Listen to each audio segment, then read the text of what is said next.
Welcome to This Explainer. Today, we're diving into what is honestly one of the most stunning, rapid transformations in all of human history. We're going to explore exactly how Japan went from an isolated, fractured feudal state, literally dominated by sword-wielding warriors, to a fully modern, industrialized global empire. And get this, they did the whole shebang in just over half a century. Understanding this massive shift is absolutely crucial if we want to grasp the origins of the global conflicts that shape the modern world we live in today. It's this breathtaking story of adaptation, survival, and fierce ambition, and we're going to break it all down right here.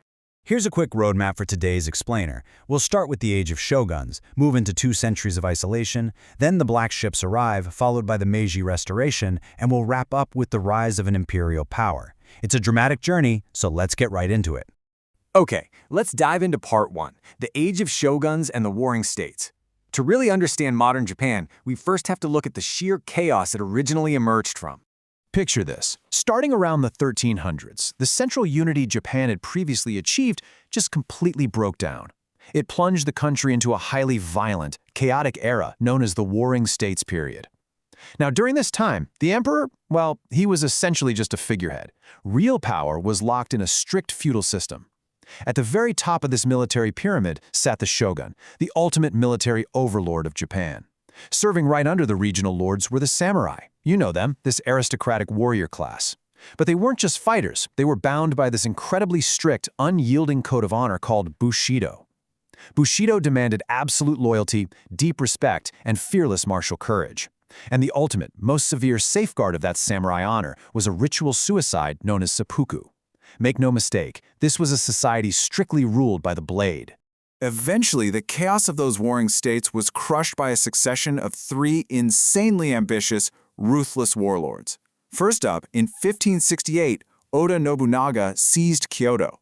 His motto was basically, rule the empire by force, and he famously used imported muskets to just absolutely decimate enemy samurai cavalry. After he died, his best general, Toyotomi Hideyoshi, picked up the baton.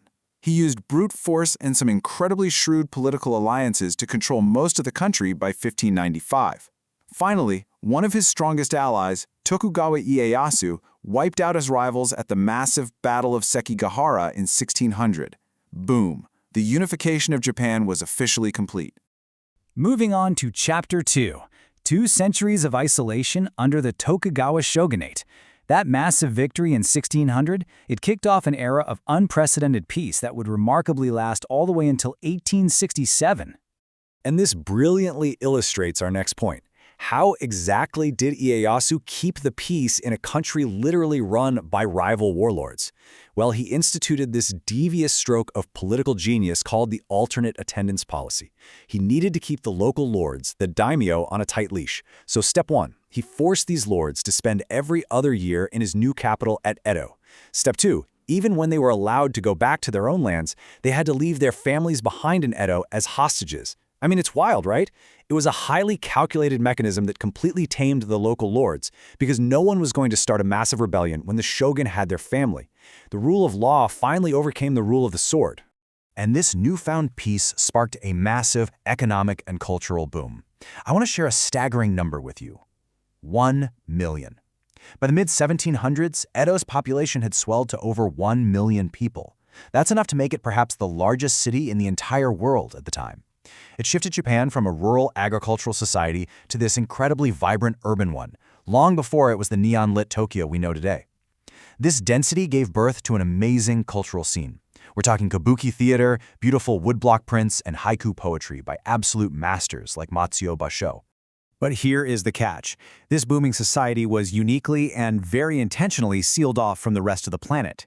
Now, initially, European traders and Christian missionaries had been welcomed. They brought in clocks, eyeglasses, and of course, those highly prized muskets.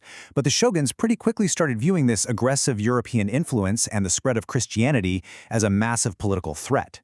So they ruthlessly persecuted Christians, and by 1639 they rolled out the ominous closed country policy. Japan essentially locked its doors, pulled down the blinds to the west for over 200 years, and left only one highly restricted port, Nagasaki, open, and strictly to Dutch and Chinese traders. You can trace the success of this entire era back to Ieyasu's deathbed advice to his son in 1616. He said, "Take care of the people, strive to be virtuous, never neglect to protect the country. And you know what? His successors largely followed that philosophy. It brought more than 2 centuries of deep, deep stability, which creates a fascinating contrast to the massive disruption that was just over the horizon. So what does this all mean? It really begs the question, how did this isolated, peaceful nation, locked away from the rapid industrialization happening globally, suddenly become a formidable and often ruthless global empire? To answer that, we've got to look at the true inciting incident of the 19th century. That brings us right to part 3, the black ships arrive, and the end of isolation. The careful, delicate balance of the Tokugawa Shogunate was about to be completely shattered from the outside. Put yourself in their shoes for a second. It's 1853. 4 massive black steam-powered American warships just sail right into Tokyo Harbor, commanded by U.S. Commodore Matthew Perry. Imagine the absolute shock of the Japanese public. After 200 years of isolation in a society that was primarily built of wood and paper, seeing these fire-breathing metal behemoths stacked with advanced cannons and rifles, it was literally earth-shattering. Realizing they were completely, hopelessly outgunned, Japan was forced to sign the Treaty of Kanagawa. They opened their ports to the United States, and predictably, other Western powers rapidly followed suit. Now, what's really interesting about Part 4, the Meiji Restoration and the return to emperor rule, is the immediate domestic fallout. The Japanese public was absolutely outraged that the shogun had caved to foreign demands. They felt he was losing his grip and leaving Japan incredibly vulnerable to Western imperialism. This widespread anger boiled over, and in 1867, the Tokugawa shogun officially stepped down. Just like that, centuries of military dictatorship ended, and power was returned to the emperor. The people rallied around their new emperor, Mutsuhito. And get this, he was only 15 years old when he took over the reins of a nation in full-blown crisis. He chose the name Meiji for his reign, which translates to enlightened rule. And the young Meiji emperor realized something very quickly. The only way to avoid being conquered by Western imperialists was to adopt their ways and beat them at their own game. So he literally sent Japanese statesmen across Europe and North America on a massive fact-finding mission to study exactly how the West functioned. So the crucial point is how Japan aggressively transformed itself by cherry-picking the absolute best of what the West had to offer. They completely dismantled the old Japan of swords, localized feudal lords, and isolated peasant agriculture. Actually, scratch that. They didn't just dismantle it, they bulldozed it. Instead, Meiji Japan energetically embraced industrialization. They modeled a brand new, strong, centralized government directly on Germany's constitution. They modernized their military to match European powers. They even adopted the American system of universal public education. They adapted all of these foreign concepts to their own country at breakneck speed. Which leads us to Chapter 5, Rise of an Imperial Power Through Military Modernization. Japan's desperate race to industrialize paid off immensely, setting the stage for a dramatic shift in global dominance. Let's look at how this builds. By 1890, Japan boasted dozens of cutting-edge warships and 500,000 well-trained soldiers. They were officially the strongest military power in Asia, and they wasted no time putting that military to use. In 1894, a dispute over Korea triggered the Sino-Japanese War, where Japan easily dismantled the Chinese Navy and grabbed its first colonies. Then, in 1904, they went to war over Manchuria. In the Russo-Japanese War, they launched a stunning surprise attack that completely decimated Russia's Pacific and Baltic fleets. Finally, having cleared the board of their main rivals, Japan officially annexed Korea in 1910. In just a flash, Japan proved to the entire world that it could crush major global powers. But we have to talk about the very dark side of this newfound power, particularly as detailed in our sources regarding the occupation of Korea. The Japanese were incredibly harsh, uncompromising rulers. They completely disbanded the Korean army, shut down local newspapers, forbade any public protest, and literally erased Korean language and history from the schools, replacing it all with Japanese. They seized prime farmland for Japanese settlers, and while it is true they built modern factories and railways, they strictly forbade Koreans from going into business for themselves. Historically speaking, this kind of heavy repression paired with technological progress is widely characterized by our sources as imperialism at its absolute worst.